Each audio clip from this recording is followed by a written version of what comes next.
If you've been thinking about buying a house within the next 6 months, but you don't know where to begin, I'm going to cover everything that you need to do within the next few months to make sure that you're ready to buy a house and you do it with the least amount of stress possible. So in this, you're going to be extremely prepared. What I'm going to show you is everything you need to know so that you're not overwhelmed or sidelined when you're going through this process, because so many people just dive in headfirst and they get stuck. They start to feel frustrated and stressed out because everything gets thrown at them instead of them being prepared for what's about to come. So what we're going to do in this is we're going to spend about 2 months of this planning here, just in a planning stage. All right. That way you're ready to go.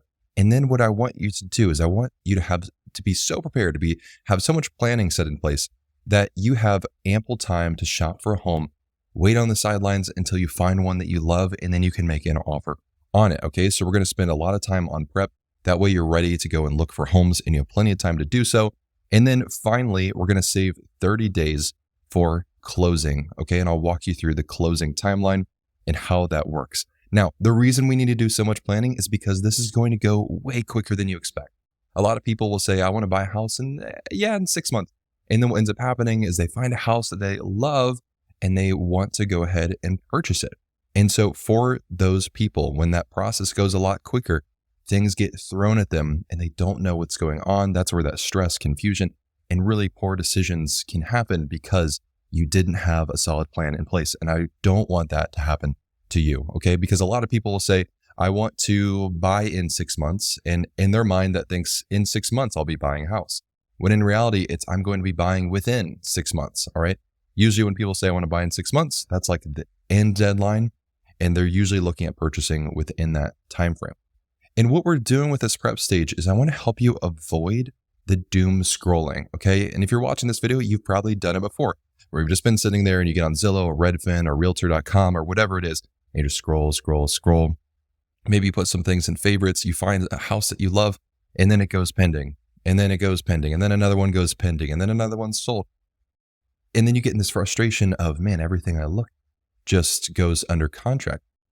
And what ends up happening is a lot of people, they aren't ready to buy a house, but they just kind of sit and are passively scrolling and they see everything that they love, everything they would want to buy, just fly past them, and other people purchase it because they weren't ready. I had a friend of mine who was looking at buying a house, or at least he said he was. He was like, yeah, I'm looking at buying a house.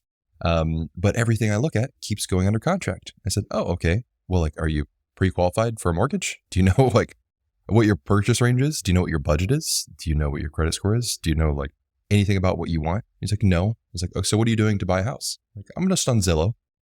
Okay. Like, you don't have a team in place. You don't have a real estate agent. You don't have a loan officer. You're not ready to buy a house. Just because you're scrolling through a home buying app doesn't mean that you're ready to buy a house, in the same way that just because you get on a dating app doesn't mean you're ready to get into a relationship. Okay. So what we're going to do is we're going to sprint through the planning stage. I want you to get everything prepared that you need to get prepared. That way you'll be ready to act when needed. When you find a house that you love, you'll be able to move forward in purchasing it without any of the stress, without any of the weight that a lot of people have when they look at buying a house, because the market is not going to wait for you. It's not going to sit around. Once you find a house that you really like and you want to write an offer on, it's not going to wait. You need to take action on that house, and I want you to be ready for that. So here's a couple comments from people who commented on a 3-month plan video that I made. This person said, we doom scrolled for a long time and I would easily get upset when houses I liked went under contract. Once we went through the pre-approval process and found a realtor, everything went really fast in the time span of about 3 weeks. This other person said, it feels like a lot of people treat it like window shopping for a house versus really getting into it. And then they let a good deal slip by and refuse anything less than what they found while they were only window shopping. So day one, what you first want to do is I want you to write down your why. Okay, we're going to do this on day one here. Write it down on a piece of paper. Maybe you take an index card. If you're a digital person, go put it in a notes app. If you have a partner, share it with your partner. Okay, I want you to sit down and actually really focus on, why are you buying a house? Remind yourself why you're actually purchasing it so you don't get swept up in the fear of missing out and the emotion that a lot of people have. A lot of people don't know why they're purchasing a house. To them, it's just the next step. For a lot of people, we got an apartment, and then we got in a relationship, then we got married, then we had a kid, then we need a house, and we keep going up and up and up, never questioning, why are we doing this? Why are we actually wanting to buy. And then they're looking at the news cycle and they're seeing what's happening with interest rates and home prices. And all of a sudden I'm looking at social media and what my friends are doing, and they're getting new jobs and new cars and new houses. And all of a sudden I get swept up into this. Why are you actually buying? Is it because you care about all these other things? Or is there a more core thing that you actually care about? And you need to center all your decisions around those things, okay? And so what I would suggest for a lot of people, whether you're just buying by yourself, you're buying with a spouse or a partner, or you're buying as a whole family, is almost create a little retreat for yourself. Maybe it's an hour's worth of time. Maybe it's 6 hours. Maybe it's a day, a weekend, or maybe it's part of your vacation trip or something that you go on. I want you to set aside a little bit of time. Get rid of, put your phone away, put devices away. Maybe you need to take a walk through the woods, whatever you need to do to slow down and figure out, why are you actually wanting to buy? What are some of these reasons? And for most people, they buy a house not because it's some investment. I don't think it's smart to buy a home as an investment. You're buying a place that you're going to live, and that's going to change the quality of your life. And so for a lot of people, they're buying a home because they want to be done with renting and their landlord. Maybe they're relocating because of a job or because of family. Maybe they have a growing family and you need more space. You need extra room. Okay, maybe you're downsizing. Maybe you're transitioning to work from home and you need an office. Maybe there's health reasons that you need to be in a more accessible home. You want to be closer to family. You want to be closer to work. Maybe there was a divorce. You want more privacy.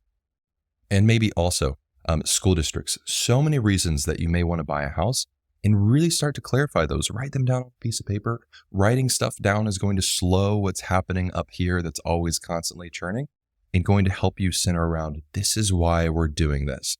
All our decisions need to be filtered through why we are doing this. And without a why, budget creep is one of the biggest things that's going to cause you harm when you're looking at buying a house. Without a why, right? If I was looking through an example situation, and maybe I have a family that's downsizing, maybe somebody moved out of the family and or moved out of the home and we need to downsize.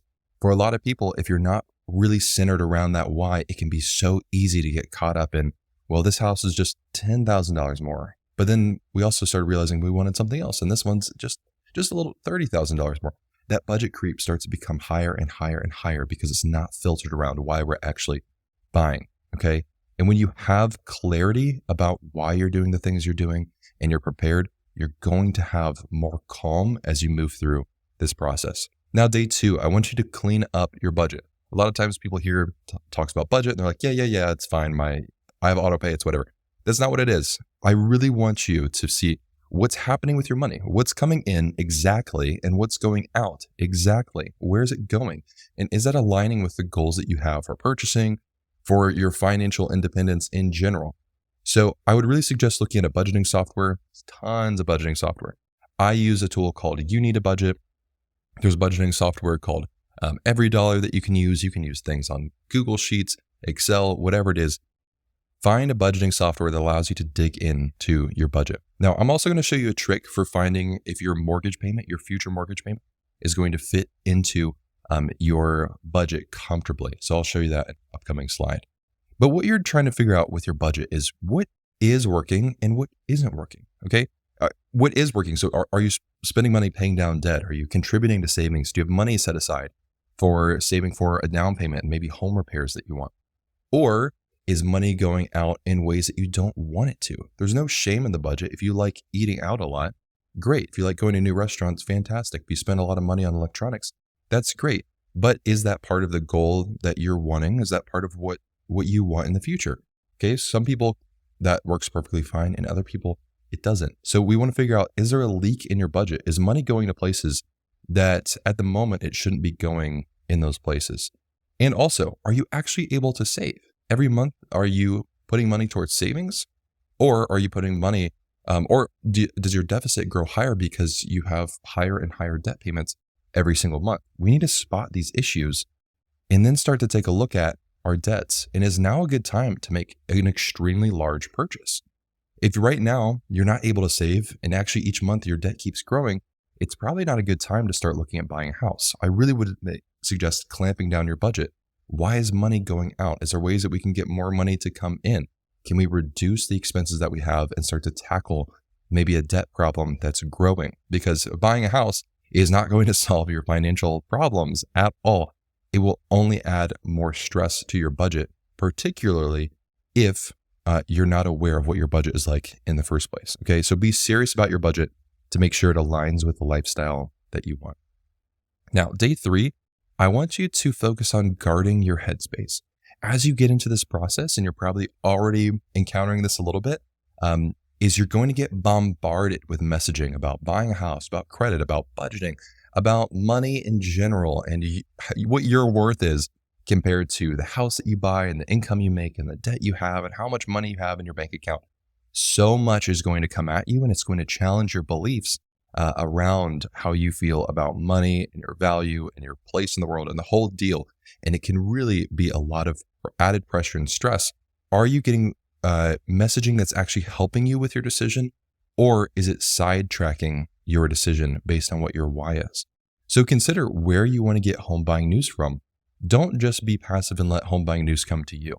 Take ownership of, this is where I choose to get news from, and everything else I exit out of. I unsubscribe from channels, block accounts, etc. Do what you need to do to guard your headspace as you move through this. If you start to encounter things that when you start looking at them, you notice you start to feel overwhelmed, that's usually a good sign that it's probably not healthy and not aligning with what you're looking for, and may be helpful to then consider, is this a perspective that's helpful for me? Or is this just extra noise that's slowing me down and causing extra stress and pressure? And then also, stick to your goals and only rely on news to actually gather the info that you're seeking, not just for entertainment. Home buying entertainment is not fun because most of it centers around fear. It centers around making you afraid and exploiting your fear to bring in more views, okay? So try to focus on news that's actually giving you information and not just trying to trigger an emotion so that you keep watching and watching and watching, which is what happens with a lot of things. Now, day 5 through 15, I want you to focus on polishing your credit. And maybe at this stage, if you have low credit, you might realize, hey, maybe I need to slow down a little bit before I look at doing this. Or maybe you just need a little bit of a tune-up to make sure everything's good to go when you're ready to buy. And I want you to do this early, because if you spot any problems, it gives us so much time to do work on them before you look at buying a house. Again, so many people are like, I'm going to go buy a house. And then they immediately jump into it and they are not ready. They didn't have the money that they needed. They didn't have the budget set up the way they needed. And they didn't have their credit where they needed. And then they start getting frustrated. Why can't I get approved? Why is it so difficult? Well, it's because they didn't prepare. And I want you to be able to prepare. So what I have here is I have a 10-day plan to get to your best credit score. I'm going to link that in the description. And I want you to go through that day by day. Again, it's 10 simple steps over 10 days to help you get your best credit score. And doing this early will give you time to get your best score as quickly as possible. Now, on day 20, I want you to collect your documents. So when you're looking at buying a house and getting a mortgage, you need to show your mortgage lender that you are able to purchase a home. And the main way that you do that through is by showing your income and your asset documents. Assets are just how much money do you have? And that might be in bank accounts, it might be in stocks, it might be in retirement accounts and things like that. And so to show the lender how much money you have in both monthly income and also in accounts is through documentation. So for most loans, you're going to need these primary documents, something like an ID, so a driver's license or a passport. Also, prepare 2 years of your previous tax returns in W-2s or 1099s.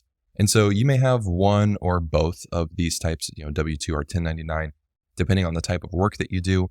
And then with your tax returns, have your personal tax returns for the past 2 years. And then if you do have a business, if you're self-employed, also consider getting your business tax returns as well for the past 2 years. Now, your lender may not need all of those documents, but it's helpful to have those ready if they do ask for them. Also, prepare a recent monthly bank statement or other account that's going to show your down payment money. Now, this is only if you already have a ton of money set aside for a down payment. If you don't, that's okay. You don't have to have that right now because we're very early in the process and we're going to get to the saving plan here in just a bit. But if you don't have the money yet, just be prepared that your lender is going to say, hey, here's how much it's going to cost to buy a house. Can you help give me an idea of how you're going to save for this money, because eventually down the road, you're going to need to show a lender a bank statement or an account statement that shows where you're getting money for your down payment and your closing costs. And then also include your most recent pay stub. Again, this is if applicable. If you have a job where you receive a pay stub, put that in there as well. Now, what I would suggest is taking these documents, labeling them correctly, and then putting them into something like Google Drive. Putting them in one place like that, Google Drive is free. It makes it really easy for you to have one spot for those documents. And then what you can do is you can always just share that folder with your lender's email address. That way they can access it and you don't have to just download a bunch of documents and send them. It's really easy to share those documents. And if you need to add more, you just add them to the Google Drive and tell your loan officer they're in the Google Drive. Here's the link for it. I shared it with you. Okay. Now, day 22, we need to do this right before we get pre-qualified for a home. Okay. And you want to prevent spam calls and texts. So there's this really awful practice that happens all through the US. And if I could change it, I would. If any lender could change it, they absolutely would. And it's called a trigger lead. So when you get your credit pulled for a pre-qualification, which you need to do, you need to have your credit pulled for a pre-qualification to get an actual accurate pre-qualification. Credit bureaus, Experian, Equifax, TransUnion, they'll actually sell your information to other lenders and really other creditors. So what they end up doing is they're like, hey, this person looked at buying, they got their credit pulled to buy a house. They're clearly looking at getting a mortgage. We're going to go sell that information. Does anyone want to buy the information of people who are looking to buy a house? And there are lenders out there who I strongly disagree with this practice, but there are lenders out there who will then go and purchase these trigger leads is what it's called. And so then what they'll do is they'll just pick up the phone and call you. And so I've heard stories of people getting upwards of 50, 70 calls a day from these trigger leads. So really to opt out of, the spam calls and text, what I would suggest doing is going to optoutprescreen.com. This is where you can opt out of basically being sold as a trigger lead, and then also getting on the donotcall.gov registry as well. Now, one note is do not call doesn't prevent anybody from calling you. Do not call just prevents people from purchasing lists and marketing to you from those purchase lists. If you legitimately signed up for a website and ask them to call you, then they can still call you. It just prevents people from purchasing your information and then spam calling you. Now, day 25, I want you to talk with a loan officer and start that process. Now, sometimes people get confused on should I talk with a real estate agent first or should I talk with a loan officer first? And really, any good realtor is going to want you to be pre-qualified before they work with you, because a realtor can't help you assess your budget and they can't tell you if you can even get approved for a mortgage. If you know that you need a mortgage to buy a house, it's best to first see, can I get the mortgage first? Can I see what the payment is? That way, when you see what the payment is, you're going to be able to know what price range you're looking at. You can then go to a real estate agent and say, here's my pre-qualification letter. Here's what my price range is. Then can you help me find homes in that price range? Especially because if you're working with a realtor and if they're going to work with you without being pre-qualified, most sellers want you to be pre-qualified. So it's better. It's going to slow down the process if you work with a realtor first. You need to get pre-qualified first and then work with a real estate agent. So we work in all 50 states and we would love to be able to help you. So our website is winthehouseyoulove.com. So we're a federally chartered bank through Allied First Bank, and our team, the Win the House You Love team, we're licensed in all 50 states and can help you with all different types of loan products.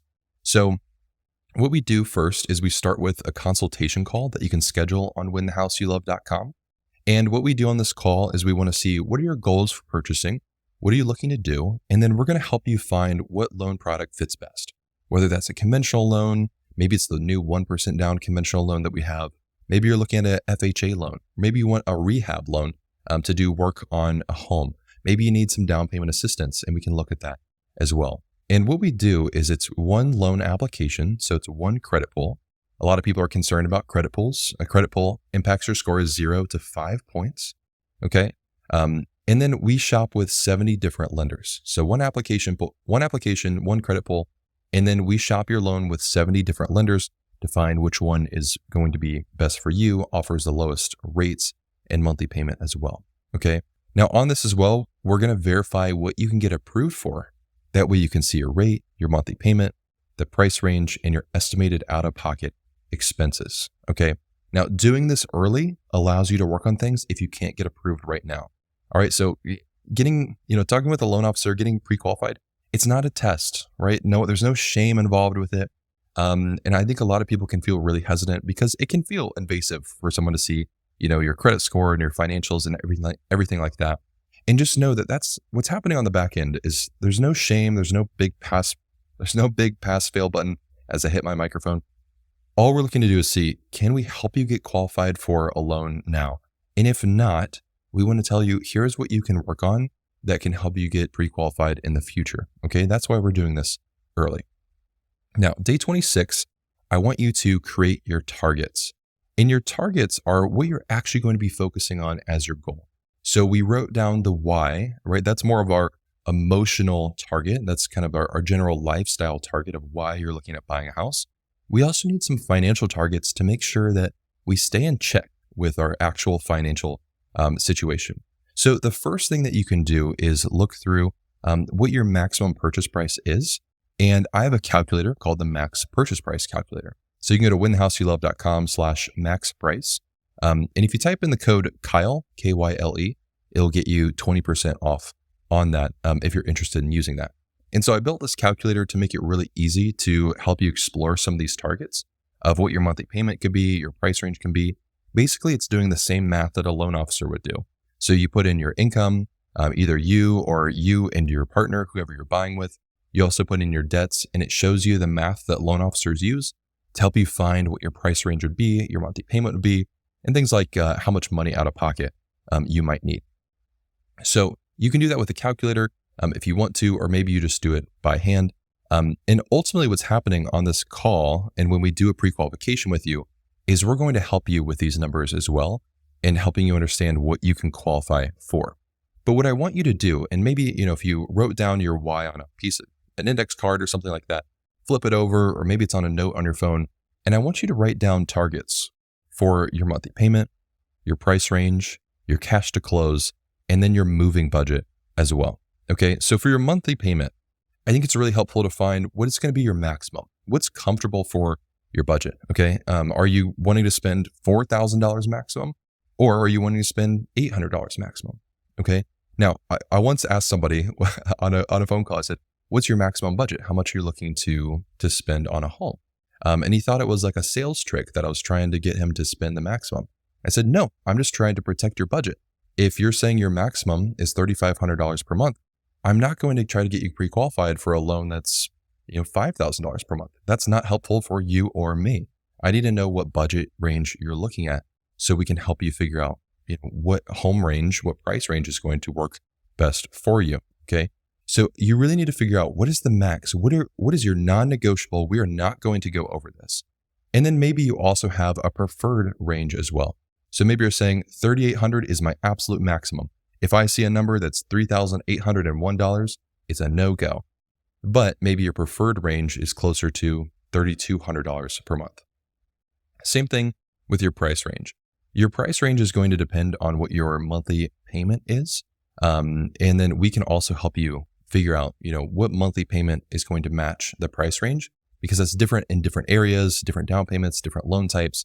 And it's not, there isn't just one simple formula to find the payment to price here. Also, you need to figure out what is your cash to close that you're estimating on spending. So this is going to be a mix of your down payment and closing costs. Now, your down payment, there's tons of different programs that have low down payment options, anywhere from 0 to 3%. There's also ways that you can get your closing costs paid for by the seller, and that's something that we can help you evaluate as well. Okay, so you need to have your cash to close budget, and then also I think it's good to factor in a moving in budget. A lot of people forget that it costs money to move. If you're moving from state to state, you might be talking about thousands of dollars. If you're doing a move within a city, it's probably going to be pretty cheap, but you also need to factor in things like, do you need furniture when you move in? Do you need, I went from a rental to a house and now I need lawn equipment. Okay. And that, even though it doesn't cost a ton of money, it's still all these little things add up. Do you need to paint? Do you need to have like a deep cleaning in the home as well? Like, do you need to do like deep carpet cleaning? Do you need to pull out flooring? Are you going to relock the doors? All these little things can add up, and I want you to factor that in. That way you have money set aside for a moving budget. Now, writing down these targets is really helpful because as we look at these numbers here, you're going to start to ask yourself, we're about 1 month into this process so far. Can you save for this? Can you save this amount of money in the next 5 months? If not, we need to strategize either how to get these costs lower, or we need to lengthen the amount of time that we're looking at buying a home. Now, day 27 is my budgeting trick here to figure out if your future mortgage payment is actually going to work for your budget, okay? So we're only 1 month in, so we still have a lot of time to do this. And what I want you to do is start practice payments. So what you're going to do is act like you already have your mortgage payment if it's higher. So the way this works is you're going to save the difference of your rent or your current housing payment and estimated mortgage payment into a savings account and don't touch it. So we're going to see if this new payment creates tension in your budget. So for example, let's say that your current rent payment is $1,000 per month. And you're looking at a mortgage payment that is going to be, let's say, $2,000 per month. That's what your comfortable monthly payment is. As you've been looking at homes, or maybe you got pre-qualified, you're looking at the price range. Price range you want to look at is around $2,000 per month. So there's a difference here of $1,000, okay? And so basically you're planning on taking on an extra $1,000 per month in expenses. What I would suggest is obviously still pay your rent payment, but then take the difference here. So 2,000 minus 1,000 is 1,000. Take that extra 1,000 and I want you to put it into maybe a separate savings account, okay? So effectively you're putting stress on your monthly budget as if you were paying $2,000 per month, that higher mortgage payment. And over the next couple of months, start to see what changed. Is there changes to your spending habits that happen? Do you keep looking at that other account and saying, maybe I really want to pull that money out, or maybe I need to pull that money out? And this is going to add a really safe way to stress test this future mortgage payment to see if it's actually something that's doable in your budget, or if you need to kind of go back to the drawing table and see maybe we need to lower what we're estimating our mortgage payment to be, or maybe it's completely comfortable and it gives you extra confidence to move forward with that amount. Now, on day 28, we're going to create a savings plan. And this is super simple. There's nothing really complicated here. So we're already focused on our practice payments, okay? And we use this to tell if we're comfortable with our payment before we buy a house instead of realizing it's too much after we buy the house. So what I first want you to do is write down how much money do you need to buy a house? And we found this number in a couple different ways. We wrote this down in our targets, right? Our down payment, closing costs, and our moving budget. And we found out a lot of this information from getting pre-qualified with a loan officer here, okay? So we found out how much we needed, right? Now I want you to subtract how much you've already saved. How much is in your accounts right now that you already have saved for a down payment or closing costs? For some people, this might be little money and this might be a lot of money, okay? Maybe you have all the money that you need and you're perfectly set to go and you don't need a savings. However, a lot of people are most likely in the middle where maybe you needed $18,000 to buy to include your down payment, closing costs, and money to move, but you maybe have $8,000 saved, okay? Okay, so then what you're gonna do is take the amount that you need minus the amount that you have saved. Now, if you would proofread your slides, like I don't, you would have had the right number here. So this actually needs to be $10,000. Okay, so 18,000 minus 8,000, we have $10,000 remaining that we need to save.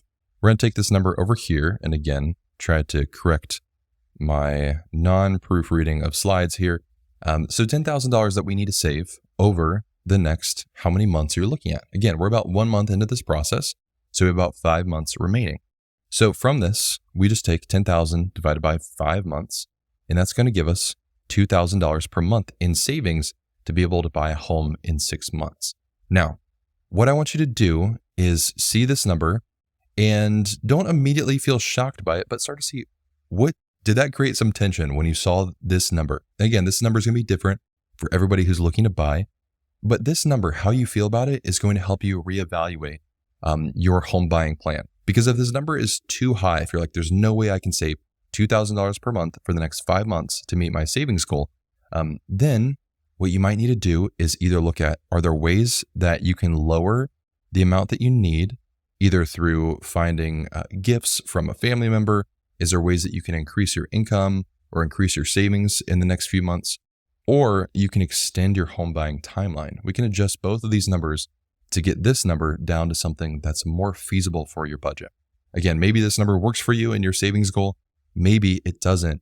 And you either need to adjust how much money it's going to cost to buy the home, or by looking at extending your home buying timeline. And so maybe, you're looking at down payment assistance programs. Maybe you're looking at gifts from family members. Maybe you're looking at taking on more hours at work so you can increase the amount of savings that you have, or you're just simply expanding. Maybe instead of a 6-month time frame, maybe it's a 12-month time frame. That way you can save as much as you need to. And then day 30 is to dream. And I know it's easy to skip this step, but you really need to be able to feel through the emotions that you're having when you're buying a house.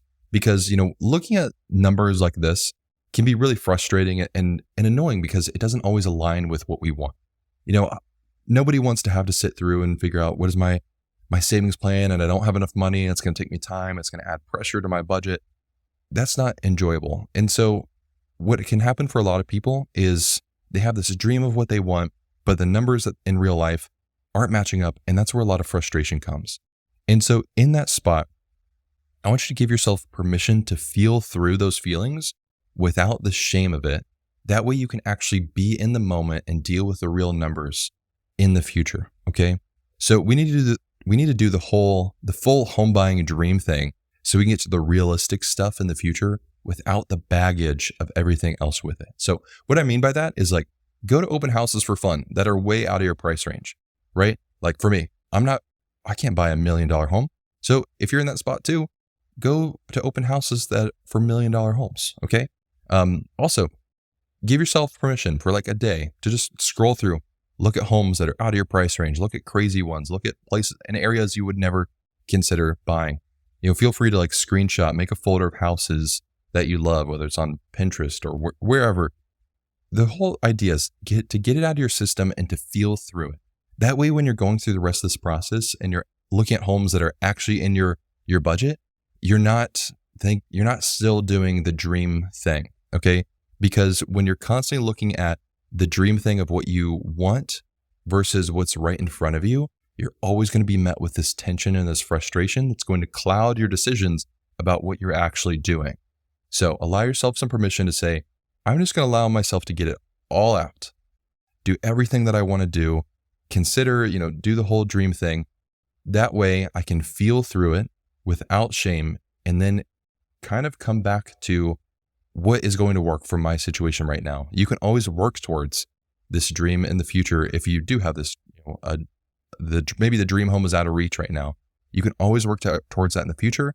But for right now, I want you to make the most clear decisions. And I promise you cannot make clear decisions if you're constantly being pulled by this, this future goal that you have. Okay. We don't want to be dreaming while making realistic decisions later. It just creates shame and frustration. Now, at this point in the process, you may be thinking is even now a good time to buy? And I have 3 rules for myself on when I choose to purchase a home. And so first is to plan to hold or to be in the home for 5 years or more. So at least 5 years.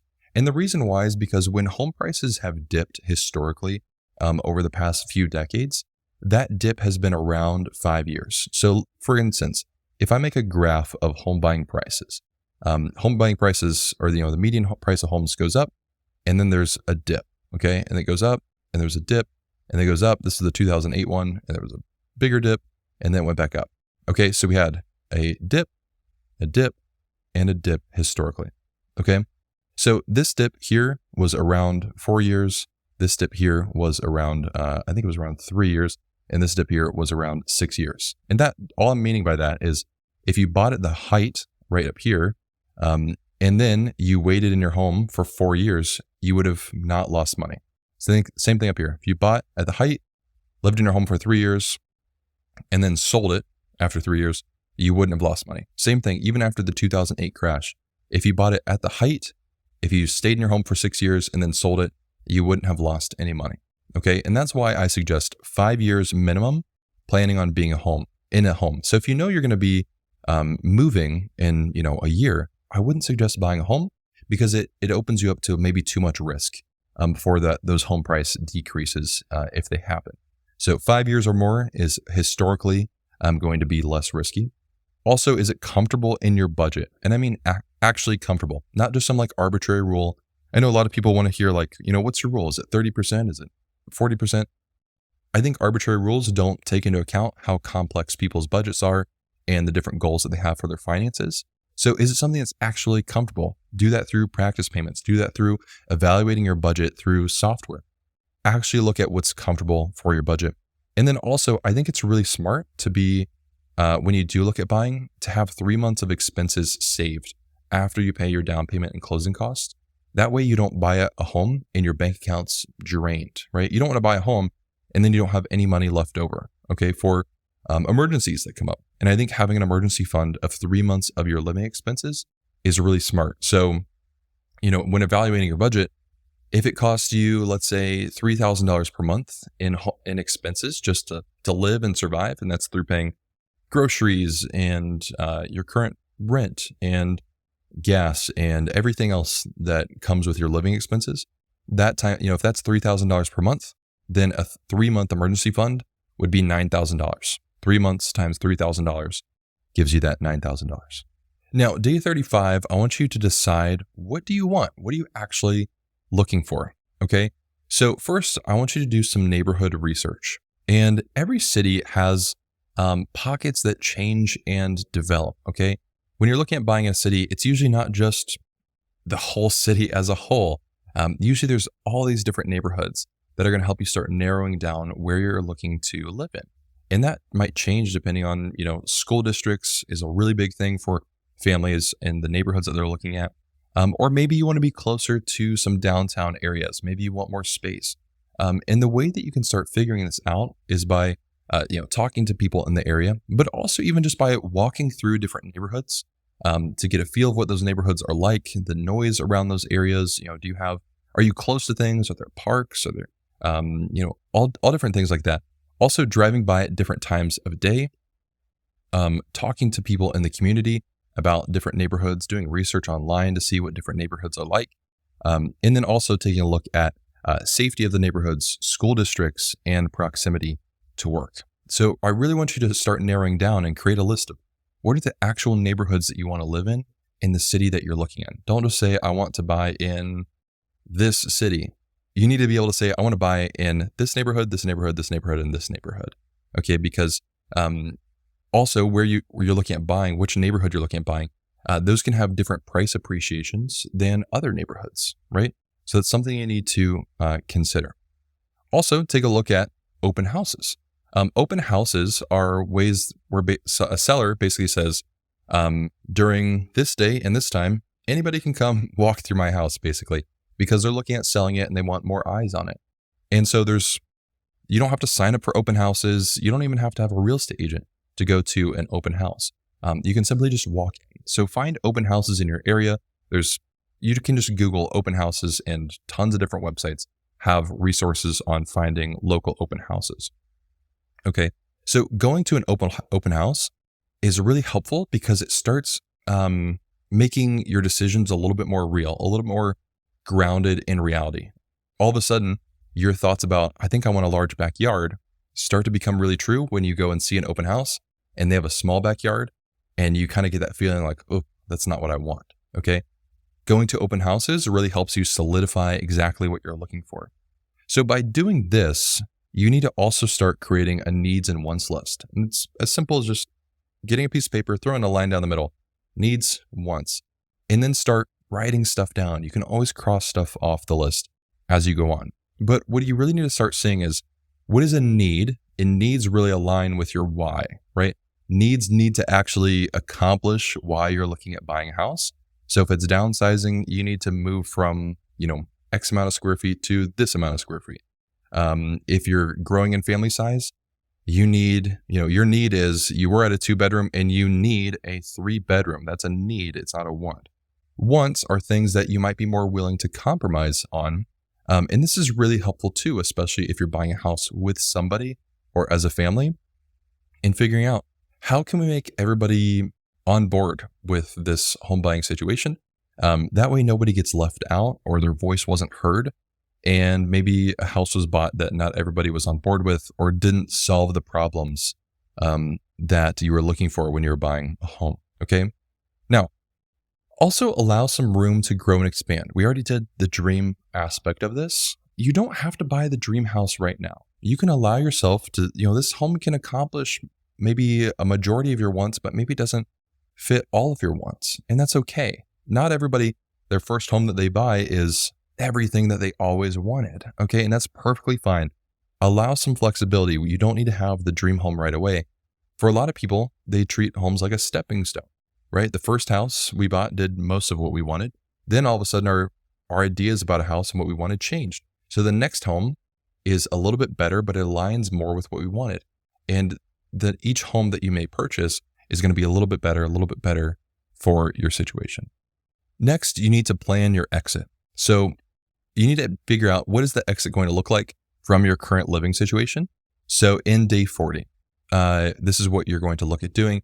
So for a lot of people, you're probably renting. And so you may have to consider, how are you going to get out of your lease, right? Is the end of your lease going to perfectly time with you buying a house? Maybe. Or maybe you need to consider, will you have to be making, a rental payment and a mortgage payment for a few months until your lease expires? Are you going to choose to make remaining payments, right? Are you going to negotiate a buyout with your landlord? Maybe you can, offer, if you have let's say you have 3 months remaining on your lease, but you're like, hey, we'll give you 2 months up front. Is that something you'd be willing to do if we can exit out of this? Start those conversations now and see what options do you have to do that. Or will you have somebody take over your lease? Like, what are you going to do with your lease if it doesn't perfectly align with when you're looking at buying? All right. Also, if you own a home, are you going to sell the current home or are you going to rent it out? Do you need to make money from the sale of your home to be able to purchase a new home? Can you afford 2 mortgage payments, right? If you don't, if you're planning on selling the home, but you can't sell it right away, are you able to make that mortgage payment and a new mortgage payment at the same time? Will your offer be contingent on the sale of your home? Do you need to sell that first before you can buy? And that's something that could hold up your future purchase. And then create a fallback plan if buying doesn't work out. Okay. So the fallback plan may be as simple as, if we can't end up buying a house, then we're going to look at these other 3 places to rent, or we're going to extend our lease, or whatever you may do. But having that fallback plan, I think, is important because things do come up where a lot of people get into home buying mode and then something happens and they're not able to purchase. And that's okay. But you just want to be able to have some sort of plan ready to go if that ends up happening. That way you're ready. Okay. Now what we want to do is hire your team. So we want to get a real estate agent and home inspector on board. And the goal is to hire somebody who has the heart of a teacher. So day 50, I want you to get working with a real estate agent. So the nice thing about this part at this point is you already had so much prep work ready to go that your agent's probably going to love you because you already are pre-qualified. You know the price range that you're looking for. You're working on your credit, polishing that up. You're confident with your budget. You have a needs and wants list. You've probably already been to some open homes or open houses. You've already gone through the dreaming phase. So you're not, you have a more realistic understanding of where you're at and what you want, and willing to compromise on things that you need to compromise on. So if you are looking for a real estate agent, we work with Home and Money, and you can go to winthehouseyoulove.com/agent. And Home and Money is one of the best real estate agent networks in the nation. And so all you have to do is enter what you're looking for, and they'll match you with the best agents in your area. And they can even give you several if you want to talk to several different agents to find one that is, a best fit for you there. So winthehouseyoulove.com/agent. And what your agent's going to likely ask for is your pre-qualification letter. That way they know that you're a serious home buyer and they can give that to a seller. And then I'm going to show you what the rest of the process looks like and how you write offers with your agent. So before we do that, day 55, I want you to also look at getting a home inspector. So when you do buy a home, you're going to need a inspection, right? Some people would suggest waiving a home inspection for competitive markets. And I'm in the situation that I think everybody needs a home inspection. I would never suggest waiving a home inspection because a home inspection is supposed to tell you the condition of the home. And, are you going to buy a home that's going to need thousands and thousands of dollars in repairs, or is it going to be good to go? Okay. So you don't need a home inspector until you're under contract on a home, which I'll explain what that means here in an upcoming slide. So mainly a home inspector is going to help you make sure that you buy a house that isn't going to drain your bank account. And so their goal is to help you spot any issues that could cost you thousands of dollars in repairs. Okay. So what you could do is get recommendations from your real estate agent on home inspectors that they've worked with that they really like. You can also explore online reviews to find a home inspector. Now, day 60, we want to start organizing some moving logistics. So, again, we haven't found a house that you want to buy yet. So you don't have to move or pack anything up, but just start to plan, what is the move going to look like and how much work is this going to be?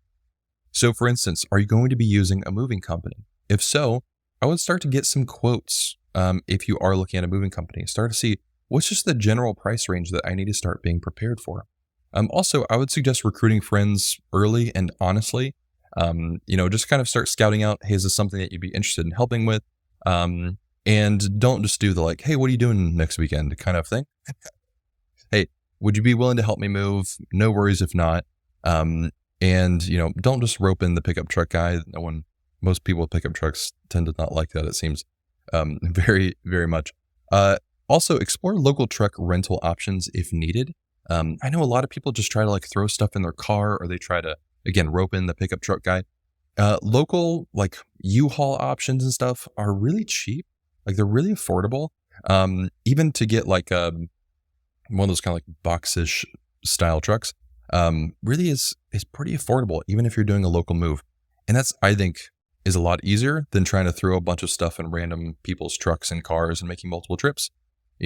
Pay $80 for a local rental and do the whole thing in just one move or two moves or something like that. Then when ready, begin packing non-essential items early and do it in stages instead of one terrible weekend.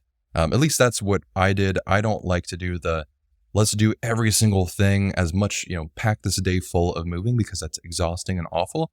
For me, it was a lot easier to say, I know I'm going to be moving in a month. So each weekend, I'm going to spend a couple hours just packing some stuff up in boxes as I go and making it a lot more palatable. And at this point, we're done with the planning stage. You probably are like, this was a lot of work. There was a ton of work that you've already done, but you've done pretty much everything. At this point, you start to go through the home shopping stage. And this can be a lot more interesting. And since you already have the planning done, it's not going to be as stressful. So the timeline from here is really flexible. You might find a house within a week, and it might take you 3 months to find a house. And that's perfectly fine. What we were trying to do is we wanted to do all the prep work up front. That way we could be on the sidelines and be ready to move when we needed to do so. Okay. So what you're going to do is talk with your agent about your entire situation, right? Lay out everything that we've talked about that you've already done the work with, and ask them, how realistic is my plan to purchase, right? For instance, maybe show them your needs and wants list and the price range you're looking at and the neighborhoods that you're looking at. Ask them, how realistic is this? What might I need to compromise on to make my plan work? Okay. And your real estate agent can help you figure these things out by saying, I see that you need these things, but that's not really possible in this neighborhood for this price range. And maybe your why is this, you really want these things, and that might work better in a different neighborhood. I also want you to realistically look at homes online, and I did say realistically. Again, we already did the dream thing. Let's not bump up our budget to something that's not affordable. Only look at what actually is going to work in your price range. I want you to visit at least 3 open houses at this stage as well. And then you're going to walk neighborhoods you're looking in and narrow the pockets of homes that you want to buy in. Okay. Now, as you're looking at homes online and with your real estate agent, you're going to start scheduling some showings of homes that you like. And what showings are, is it's basically where you find a home, maybe it was online, and you talk with your real estate agent and say, hey, we really like this home and we'd love to go see it. And what the agent will do is they'll schedule a time with the listing agent, the seller's agent or the seller for you to be able to walk through the home, kind of take a little tour of it and see if that's going to work for you or for you. Okay. And at that stage, you may say, we really want it. And you want to write an offer on the home to say to the seller, we want to buy the home. Or you might say, hey, this doesn't work for us. And there's no risk to that at all. You can absolutely back out of a showing and say, hey, we don't want to purchase this home. If you do find a house that you love and you're really interested in it, you want to review comps or comparable homes. A lot of people, in the real estate world will call it a comp. So what happens here is you're going to have your agent pull comps to validate the value and structure and offer, right? So if you found a house and the home is $300,000, how do you know that it's actually worth $300,000? That's what the seller is listing it for. But is it worth that? Is that what you want to offer on the home? And by finding comparable homes through your real estate agent, they'll be able to help you see, is the home actually worth that amount of money? Okay. And then you're also going to structure an offer. So in your offer structure, you're going to put things like the purchase price, what type of loan you're using, but you may also ask for things like seller credits, right? We talked about closing costs. Well, you can have the seller pay for some of those closing costs as well. That's going to be included in your offer. And there's all these different ways to make your offer stand out or to structure your offer differently that your real estate agent can help you with. Okay. So you're doing this, you're reviewing comps. You scheduled a showing with the agent to see the home. Now you could have comps reviewed before or after you have the showing scheduled. And then if you're still ready to move forward, you're like, we love this house. We toured it. We did a showing of it. Maybe you saw it multiple times. You looked at comps and you're comfortable with the value. You know what you want to offer. You're ready to take action at this stage because you have all of this prep ready, right? Because you did all the extra work up front. You did all the legwork that you needed to. You're ready to take action on this without having to do any extra work. And that's when you make an offer. Okay. So making an offer is where you go to the seller. And I say that more metaphorically.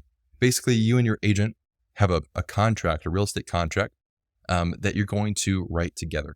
And in that contract, you're going to list things like, this is how much we want to buy the house for. Here's the type of loan we're using. Here's how many seller credits we want. Here's the type of maybe tax proration we're going to be using. Here's info about home warranty. So many different things can be structured in your offer. And your agent will give that to the seller's agent. And the seller agent can come back and either accept or reject that. Okay, so this process is what a lot of people refer to as being under contract once the seller accepts your offer. And so basically what happens is when you see all these home prices listed online, that's what the seller is listing the home for. So what's very standard is the seller lists the home for a certain price, and then you get to come in and offer a price. You can either offer what the seller is asking for.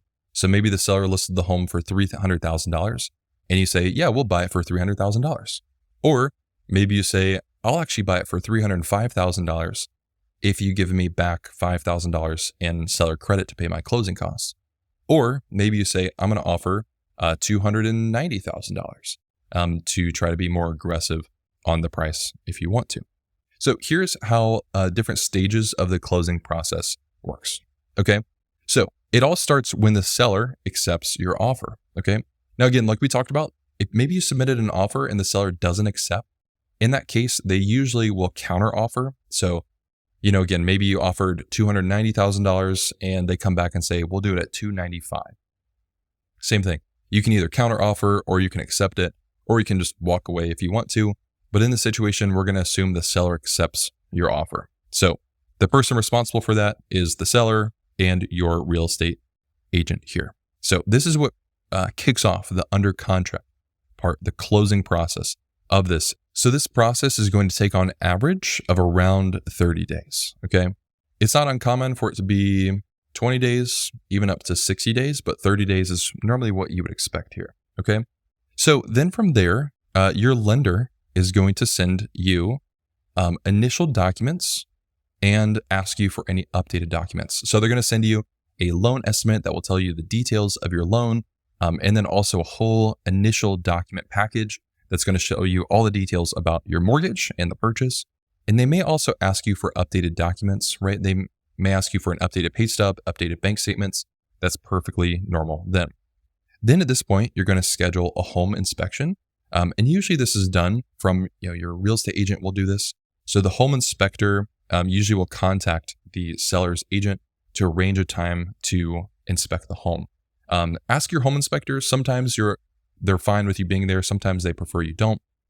What a lot of home inspectors will do is they usually prefer that you aren't there during the home inspection, only because a lot of times people will just follow around the home inspector and it makes it difficult for them to do their job.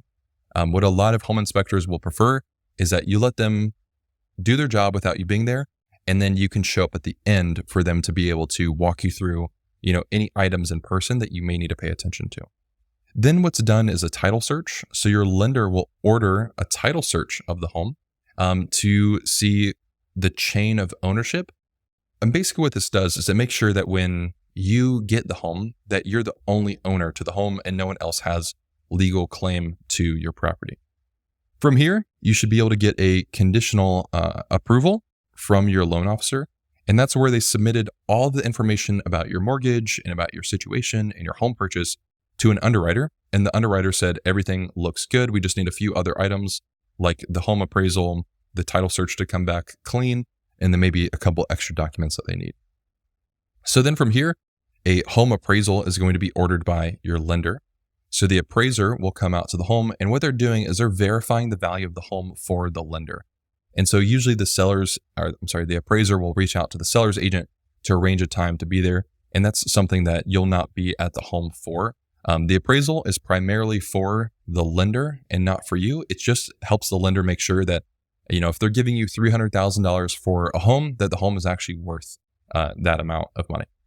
Then I would suggest at this stage, starting to look at arranging utility transfers, and that's going to be up to you. So your real estate agent can help you contact the seller to figure out, if there's any specific utility companies that they work with to make that transfer a little bit easier. That way you can transfer or have utilities scheduled to be transferred over to your name when you do close on the home. Then your lender is going to give you final numbers to review in a closing disclosure. And then the title company will also give you a similar document as well, the settlement statement, to review all the final numbers. And that's something that you and your lender want to look through. And this is just to validate, hey, the down payment looks correct, the closing costs look correct, the monthly payment and everything looks exactly like you were expecting. Then what you're going to do is you're going to have closing. So you'll sign all the final documents, basically solidifying the whole thing. And this is going to be a mix between the lender, you, and your real estate agent. And then finally, you'll get to move in. And this is all up to you. So after you move in, you're also going to have your first payment. Make sure that you don't skip your first payment because that's not great. It will also really tank your credit score. So what ends up happening is there's always a full month gap minimum in between your closing date and your first payment. So the way this works is, let's say you closed on March 2nd. Okay, your first payment is not going to be due on April 1st. Okay, there's a full month gap minimum, right? So if we close on April 1st, it actually wouldn't be a full month gap. So we actually skip all of April. Your first payment, if your closing date was in March 2nd, your first payment is not until May 1st, right? If you closed on June 16th, your first payment would not be due until August 1st.